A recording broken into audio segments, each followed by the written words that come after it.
A Bíblia diz que tudo passa rapidamente e nós voamos. Também a Bíblia diz que a vida é como um breve pensamento, é como um conto ligeiro. Nós já estamos aí na reta final do ano 2025. Tem 3 meses pela frente.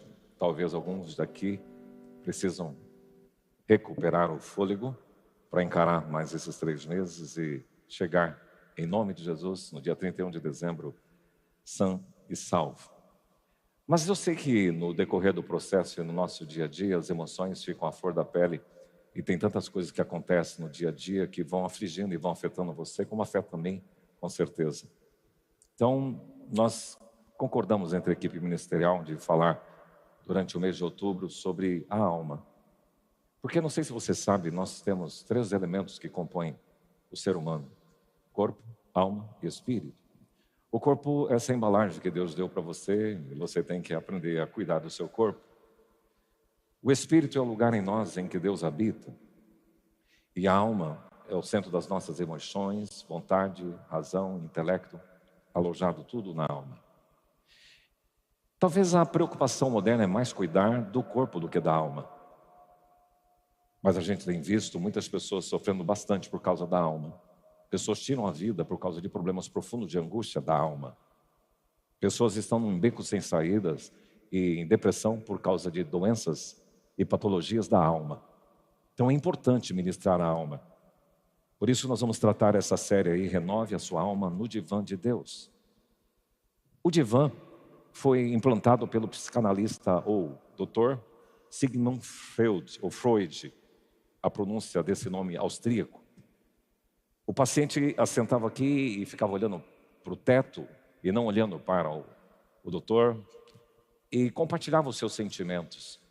E o divã se tornou um símbolo de abrir coração, de lavar a alma. Por isso que nós optamos por dar esse tema, essa série, no Divã de Deus. Deus tem um divã.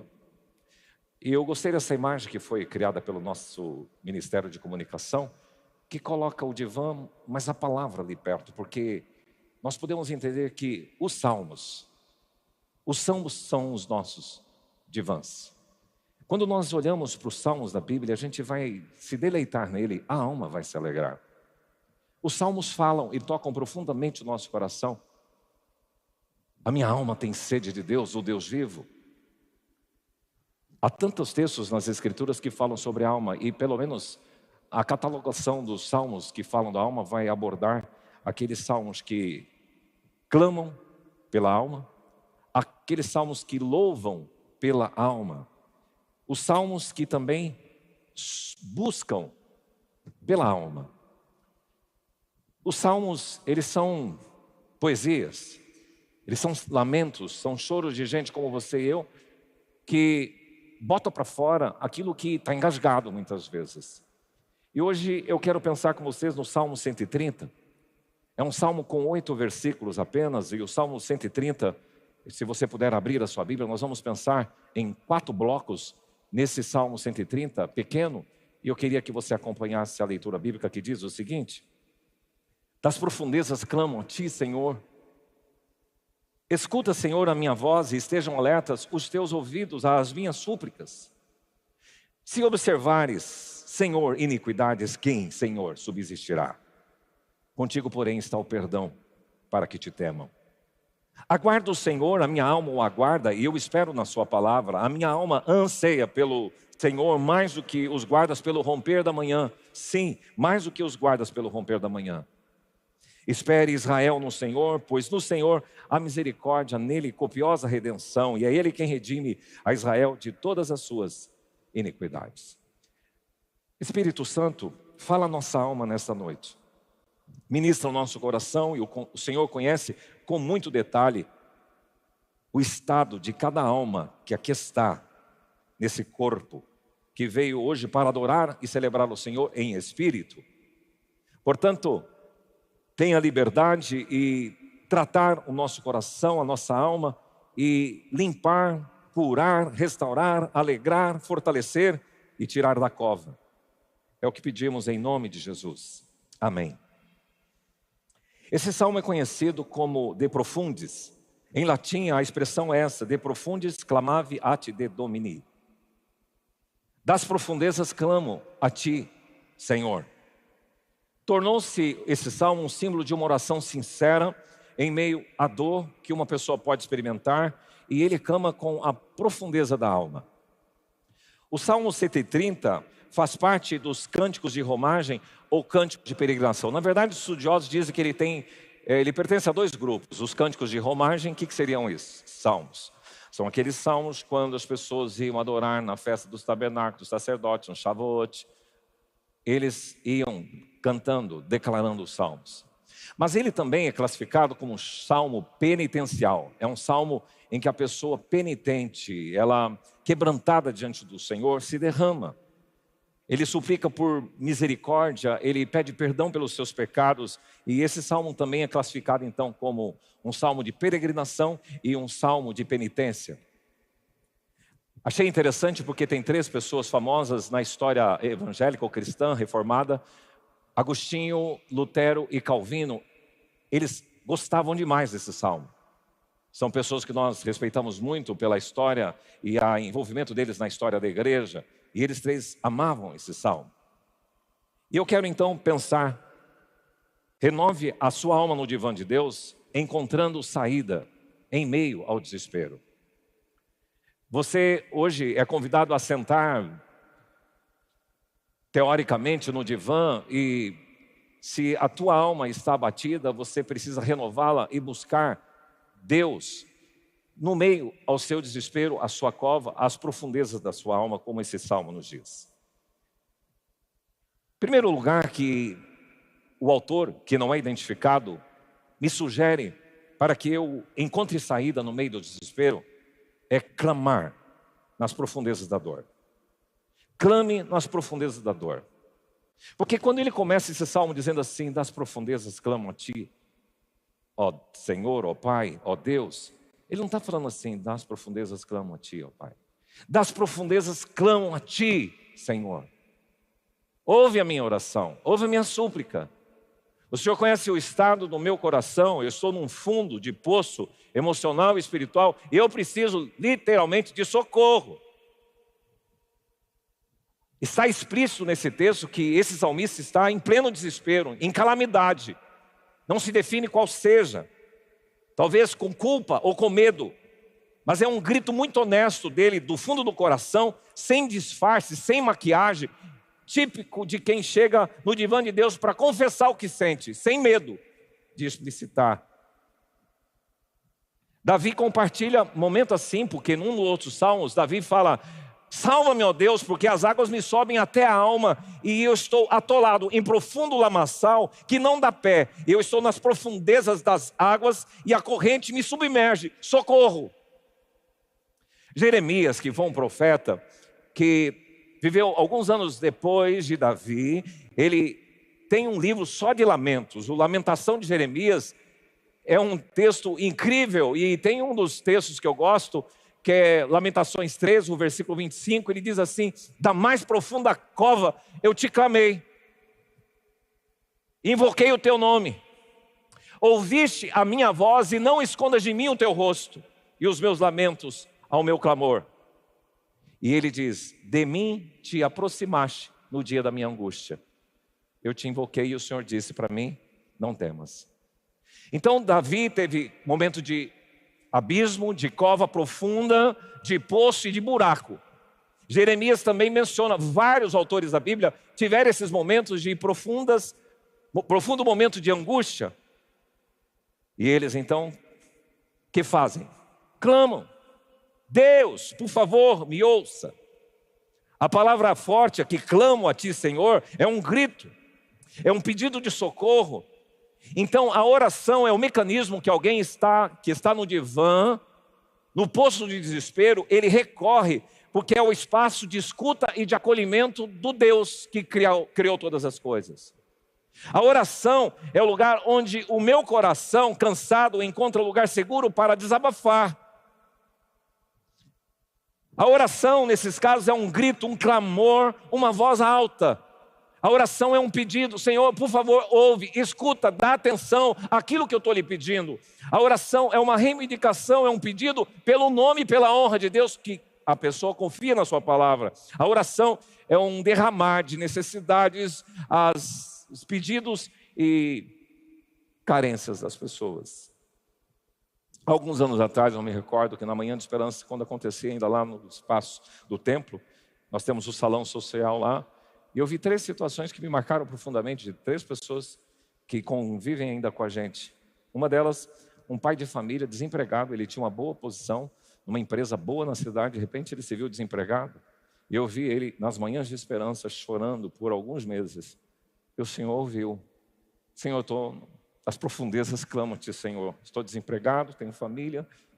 E o Senhor ouviu a oração dele. Naquele mesmo lugar, uma vez uma mulher, uma senhora, entrou em plantos porque a sua filha havia sofrido um acidente muito grave, ela quase perdeu a vida, e ela estava ali buscando a Deus, a minha filha, e por muito tempo ela ficou no hospital, mas ela matinalmente ia lá buscar o Senhor, na mais profunda cova eu te clamei, o Senhor me ouviu. E um terceiro caso, que é real também, um pai que intercedia pelo seu filho, que aprontava muita coisa ruim, e sofreu um acidente também, mas esse pai e a mãe insistentemente buscou ao Senhor da cova, do buraco, e Deus ouviu essa família restaurada. Esses 3 casos estão perto da gente aqui neste lugar. Então, recorra ao divã de Deus, encontrando saída em meio ao desespero, clamando nas profundezas da dor que você está vivendo.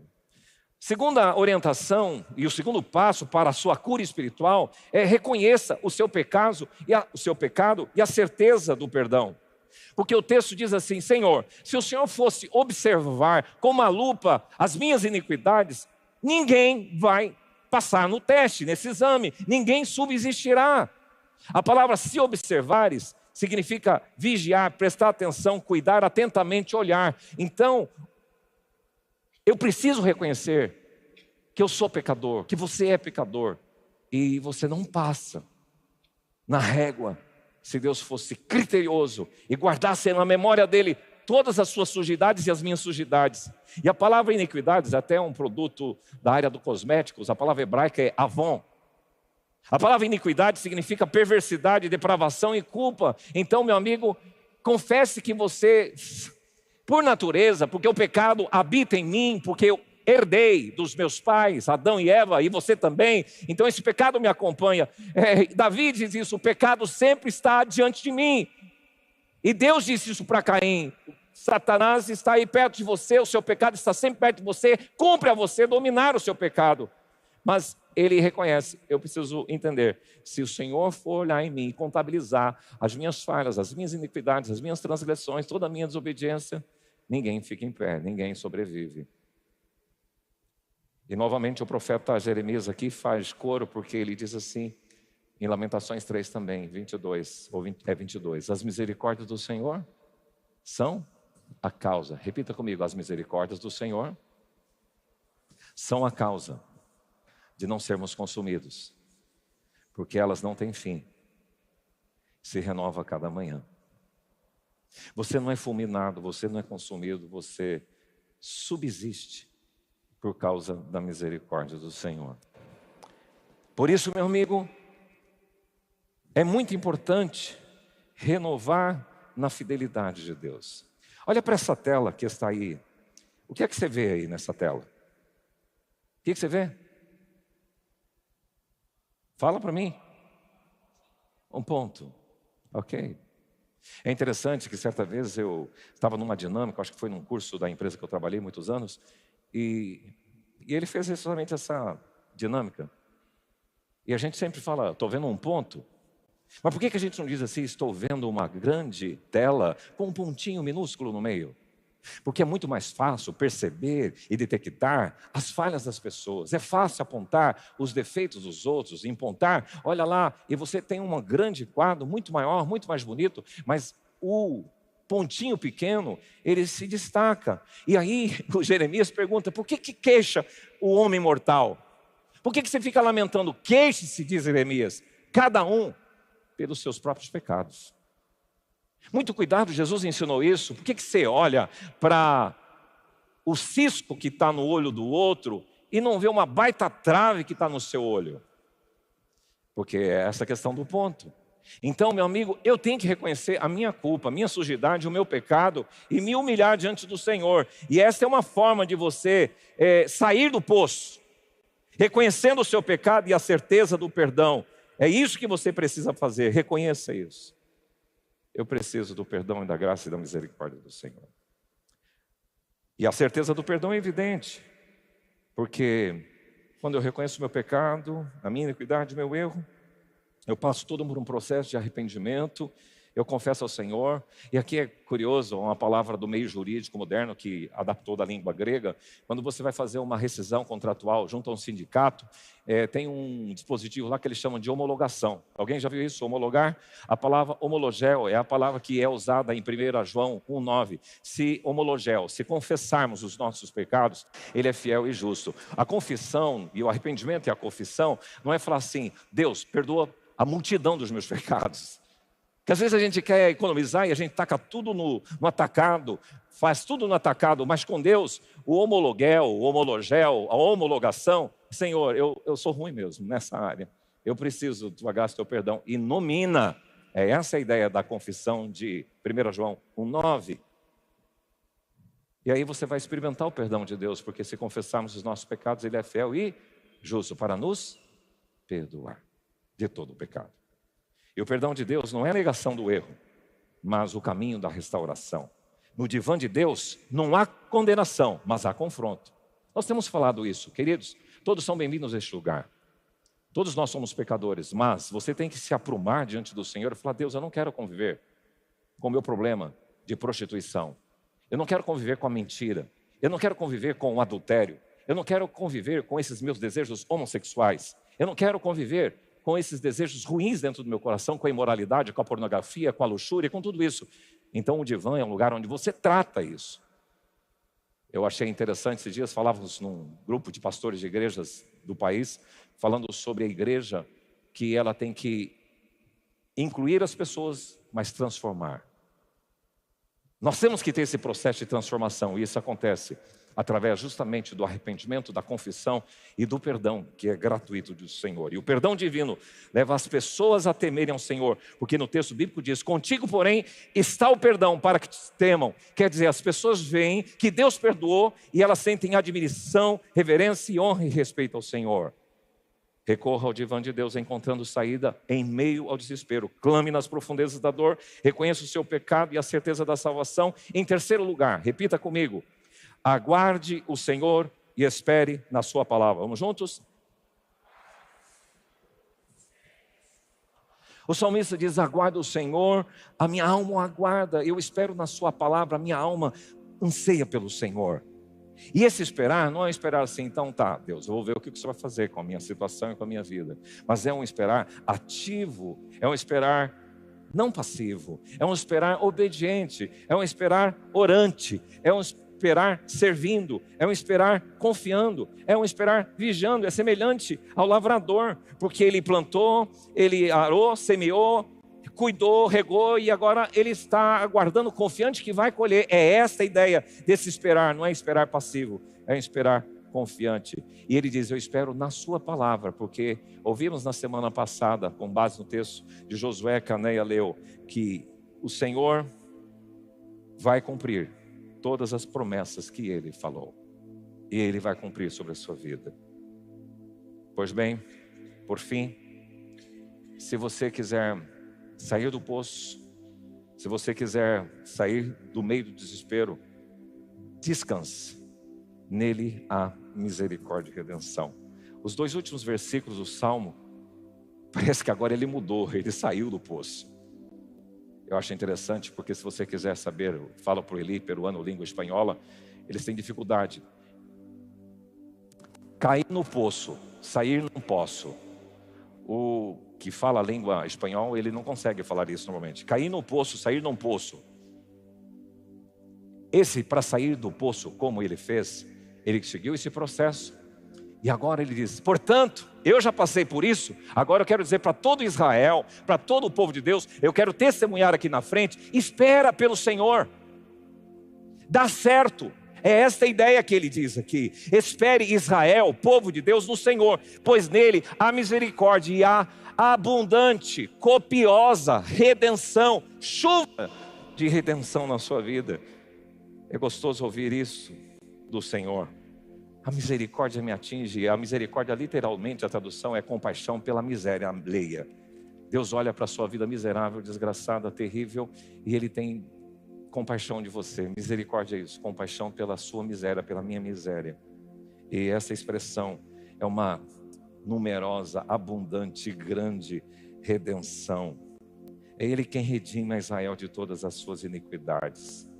Então, depois de viver a sua própria experiência, o salmista, como voz de esperança para as pessoas que estão ouvindo, ele entende que a saída que encontrou serve também para os outros. Então, se eu passei no buraco, eu estava na profunda cova, e eu clamei ao Senhor, o Senhor ouviu a minha voz, e Ele perdoou os meus pecados, e me tirou daquela lama, daquele lodo, daquele buraco. Agora eu posso dizer para você, é o caminho que eu queria sugerir para a sua vida. Espere. E o desespero dele agora se transforma em testemunho. Por isso que é bonito o testemunho. Você que passou por situações de desespero, de tragédias, de calamidade, Deus transforma as suas dores em mensagens de consolo. Ah, eu vivi isso e Deus me transformou. Quero pedir que você se coloque em pé. Renove a sua alma no divã de Deus e você vai encontrar saída em meio ao desespero. Olha, o Salmo de 130... para mim é um cântico de esperança em meio ao meu desespero, ao seu desespero, aos buracos da vida, às covas, às profundezas, ao lugar escuro. E é um verdadeiro divã para aquele que está na mais profunda cova. Quem aqui nesta noite se encaixa na situação de salmista? Pode ser que tenha gente aqui hoje. Você já tem clamado ao Senhor. Das profundezas eu tenho te clamado. Escuta a minha fraca voz, já não consigo nem mais clamar. Estejam alertas os seus ouvidos. E se o Senhor observar, eu não vou passar mesmo, mas contigo está o perdão. E a tua palavra diz ali que como os guardas anseiam pelo romper da manhã, o vigilante não vê a hora de chegar amanhã, para ele entregar o poço para o outro turno, assim também a minha alma espera pelo Senhor. Eu queria que o Senhor ministrasse o seu coração nesta noite. E se alguém se encaixa nisso, enquanto cantamos essa canção, se quiser vir à frente, depois nós vamos fazer um momento de oração. Para que você saia, hoje você se coloque no divã, você que está vivendo algumas angústias e profundezas da sua alma, e possa depois testemunhar o que Deus fez em sua vida.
Segura nos braços do Pai. Segura em ti. Tu conheces, Senhor. Sabes bem que em Cristo firme está. Se o trovão e o mar cerquendo vem, sobre a tempestade eu voarei,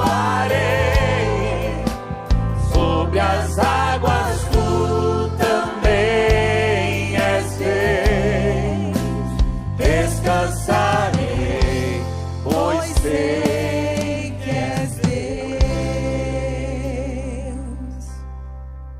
Obrigado, Senhor, porque tem gente aqui hoje que precisava desse divã. Cansado, abatido, aflito, angustiado, com pensamentos horríveis, na mais profunda cova, em desespero. E como o Senhor fez com Jeremias, o Senhor está fazendo nesta noite. Da mais profunda cova eu te clamei, e de mim te aproximaste. Que esse meu irmão, minha irmã, sinta o teu abraço. O Senhor que é empático com a minha situação, com a minha miséria. A minha alma anseia pelo Senhor, como os guardas pelo romper da manhã. É o que o Senhor é quem nós mais almejamos. Em Ti está ou estão as saídas para a vida. Toca, restaura, e que esses que aqui estão dizendo isso para o Senhor possam ser testemunhas de uma transformação e poder agora, de forma vivaz, dizer: espera pelo Senhor, povo, tem bom ânimo. Que esses sejam portadores e testemunhas de uma vida transformada que saiu do poço e da cova. Em nome do Senhor Jesus. Amém.